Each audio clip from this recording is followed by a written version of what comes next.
जय हिंद स्टूडेंट। हम लोग पढ़ रहे थे क्लास 10 इकोनॉमिक्स यानी कि अर्थव्यवस्था चैप्टर 3 मुद्रा साख और बचत। आज चैप्टर 3 हम समाप्त कर रहे हैं। आखिरी वीडियो आज है हमारा इकोनॉमिक्स चैप्टर 3 का।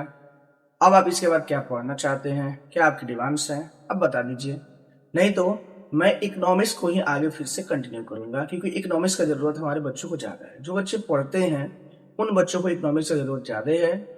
फिर भी अगर आप किसी और क्लास का कोई चीजें पढ़ना चाहते हैं तो एक बार आप हमें कमेंट करके बता दीजिए, मैं वो चीजें पढ़ा दूंगा। नहीं तो फिर इकोनॉमिक्स को ही कंटिन्यू रखूंगा। आइए, आज के चैप्टर में जो हम लोग को पढ़ना है, इसमें साख के बारे में पढ़ना है। आखिर साख क्या होता है। साख अलग अलग प्रकार के साख जो होते हैं, साख पत्र, इन सब चीजों के बारे में हम पढ़ेंगे। कल आपको साख के बारे में भी थोड़ा सा पढ़ाए हुए हैं, उसके पहले बचत पढ़ा है, उसके पहले मुद्रा खत्म की है। अंत तक हमारे साथ वीडियो में बने रहिएगा, बिल्कुल इंटरेस्टिंग वे में पढ़ाएंगे, मजा आएगा। आइए देखते हैं। तो आज जो टॉपिक है हमारा साख पत्र। साख पत्र क्या होता है? देखिए, साख पत्रों से हमारा मतलब उन साधनों से है जिनका उपयोग साख मुद्रा के रूप में किया जाता है। कल हम साख मुद्रा की बात किए थे। साख मुद्रा जो होता है विश्वास पे, साख का मतलब होता है विश्वास, विश्वास पे चलता है। फिर बैंक से आप लोन लेने जाएंगे तो बैंक आप पे आखिर क्यों भरोसा करेगा, ये होता है साख। तो उसके लिए हमने कुछ कुछ चीजें बनाया था कि आपका चरित्र अच्छा होना चाहिए, आपके पास बैंक बैलेंस होना चाहिए, आपके पास जायदाद होना चाहिए, संपत्ति होनी चाहिए, जमीन होनी चाहिए। ये सारी चीजें हम आपको बताएंगे। तो साख पत्र वह चीज है, वह साधन है जिसका उपयोग हम लोग साख मुद्रा के रूप में करते हैं। ठीक है।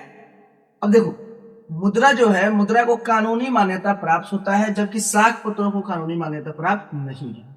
कहने का मतलब है, मुद्रा जो है, मुद्रा को कानूनी मान्यता मतलब क्या? मुद्रा आप भारत में कहीं भी जाकर के किसी भी दुकानदार को देंगे तो दुकानदार एक्सेप्ट करेगा। कोई दुकानदार ये नहीं कर सकता है कि हम आपसे मुद्रा नहीं ले सकते, ऐसा हो ही नहीं सकता है। ठीक है। लेकिन साख पत्र को कानूनी मान्यता प्राप्त नहीं है। इसका मतलब यह है कि साख पत्र कोई दुकानदार को मन होगा तो ले भी सकता है, नहीं मन होगा तो नहीं भी ले सकता है। अगर मुद्रा कोई दुकानदार नहीं लेता है, मुद्रा लेने से मना कर देता है, तब आप उसके खिलाफ कंप्लेन कर देंगे तो कानूनी कार्रवाई हो जाएगी उसके ऊपर। लेकिन साख पत्र जो है, अगर कोई दुकानदार बोलता है कि हम साख पत्र नहीं लेंगे, हम चेक नहीं लेंगे, तो उसको आप बाध्य नहीं कर सकते। ठीक है, क्योंकि उसको कानूनी मान्यता प्राप्त नहीं है। उसका मन होगा तो लेगा, नहीं मन होगा तो वह आपको मना भी कर सकता है, लेकिन मुद्रा के लिए कोई मना नहीं कर सकता। ठीक है। ये दोनों में विशेष अंतर है। देखिए, साख पत्र के प्रकार। साख पत्र में पहला प्रकार जो चेक, सबसे फेमस साख पत्र है, सबसे इंपोर्टेंट साख पत्र है। इतना बड़ा कागज का टुकड़ा होगा, ठीक है, और इसी पे आपको लिखा हुआ मिलेगा आपका ऊपर कितना अमाउंट किसको देना है। अब देखिए, चेक जो है एक ऐसा पत्र है, एक ऐसा कागज का टुकड़ा है जिसमें आप, यानी आप क्या करते हैं, अपने किसी व्यक्ति को पैसा देना है तो उसमें लिख के देंगे कि इतना पैसा जो है इस व्यक्ति को दे दिया जाए। ठीक है। तो ये काम आप करते, चेक आप काट के देते। तो आप अपने किसी व्यक्ति को लिख दिए कि इतना पैसा चाहिए, नीचे साइन कर दिए, तो बैंक आपके, यानी कि आप बैंक को आदेश दे रहे हैं कि मेरे खाते से, मेरे अकाउंट से इस व्यक्ति को इतना पैसा दे दिया जाए। ठीक है। इसी को चेक कहा जाता है। क्या बोलते हैं? चेक। तो चेक कौन काट के देगा? चेक कौन बना के देगा? आप बना के देंगे, कोई दूसरा नहीं बना सकता। दूसरा, बैंक ड्राफ्ट।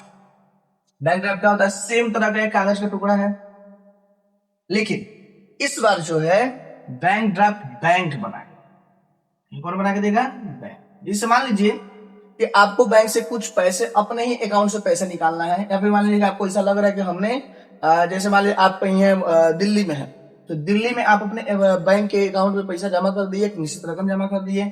अब कहिएगा ये पैसा हमें दिल्ली में नहीं निकालना, ये पैसा हमें मुंबई में जाकर के निकालना है। ठीक है।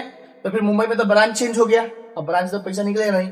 आजकल तो खैर यूपीआई एटीएम का जमाना है, जब वो सब नहीं हुआ रहता था तब। तो मुंबई में ब्रांच अलग है, अब मुंबई ब्रांच आपको पासबुक पर पैसा देगा नहीं। तो बैंक क्या करता है? बैंक आदेश देता है कि इतना पैसा ये व्यक्ति ने जमा किया है, ये व्यक्ति जो है इतना पैसा इस व्यक्ति को दे दिया जाए, नीचे आपका साइन रहेगा। अब वहां जाइएगा, बैंक आपका सिग्नेचर मिलाएगा, सामने सिग्नेचर करवाएगा, तब जाकर के बैंक जो है आपके अकाउंट से, यानी आपने जो पैसा उसको जमा किया है, वो पैसा क्या है? प्रोवाइड करेगा। ठीक है। तो चेक आप काट के दे रहे हैं, बैंक ड्राफ्ट बैंक बनाए, दोनों में काम क्या रहा है? दोनों में पैसा काम है।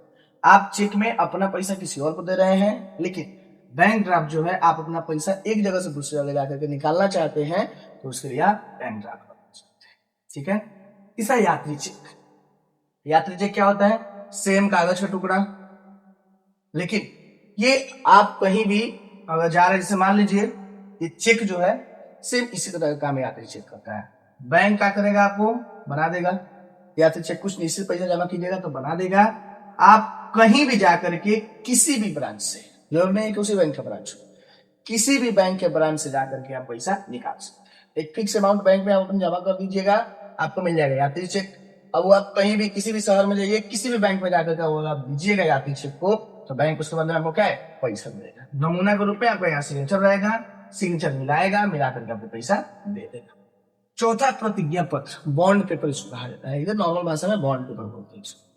प्रतिज्ञा पत्र क्या होता है कि अगर आप बैंक से पैसा लेने जाते हैं तो बैंक क्या है? आपको कुछ चीजों पे साइन कर रहेगा, यानी कि प्रतिज्ञा दिलवाएगा कि आप उस पैसे को वापस कीजिएगा। अगर आप उस पैसे को वापस नहीं कर रहे हैं तो फिर क्या है? बैंक आपके ऊपर कार्रवाई कर सकता है। तो प्रतिज्ञा पत्र पूरा कब होगा? जब उस बैंक को आप पूरा पैसा ब्याज सहित लौटा देते हैं तो प्रतिज्ञा पत्र आपका पूरा। तो समझिए एक तरह का बॉन्ड पेपर जहां आपको साइन करवा करके इस बात का भरोसा लेता है बैंक कि आप भविष्य में जो है पैसा जमा कर दीजिएगा। ये सबूत है आपका प्रतिज्ञा पत्र कि आपने बैंक को कहा है, आपने बैंक से प्रॉमिस किया है कि भाई हम आपको पैसा लौटा देंगे। ठीक है।